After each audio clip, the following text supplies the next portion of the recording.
I'm Tim Stevens, and this is the 2025 Honda CR-V Hybrid. For this model year, Honda didn't make any changes to the CR-V, and so can it still stay relevant against the Toyota RAV4 Hybrid or the new Subaru Forester Hybrid?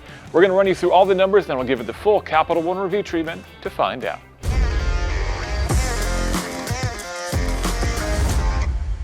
Under the hood, we have a 2-liter 4-cylinder engine with the hybrid system, of course, that has a combined output of 204 horsepower. It's connected to what Honda calls an eCVT transmission, and it has all-wheel drive.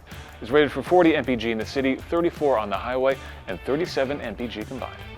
Up front, the CR-V has LED headlights and then 19-inch wheels wrapped in all-season tires on all 4 corners. Out back, we have a power hands-free liftgate, which exposes 34.7 cubic feet of cargo space behind the second row seats. Fold those down for 76.5 cubic feet of storage, and the CR-V is rated to tow up to 1,000 pounds. There's seating for 5 here in the CR-V with heated front seats and a heated steering wheel too.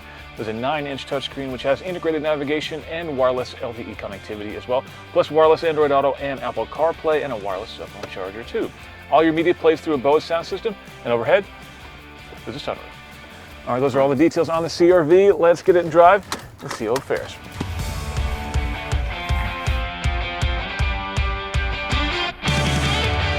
All right, we're underway in the CR-V Hybrid, and this is a bit of an interesting implementation of a hybrid system in the CR-V, and that Honda's really optimized this thing to try to run as a series hybrid as much as possible. Now, a lot of hybrids can run like that, where basically the gasoline engine is only there to power the battery, and that's not exclusively how this thing can run.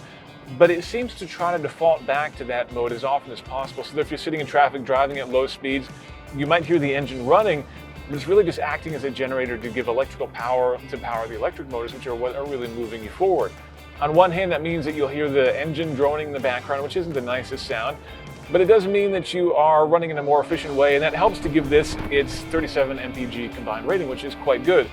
However, in our more extensive review testing, we actually struggled to get to that figure. In fact, we came out closer to 33 miles per gallon.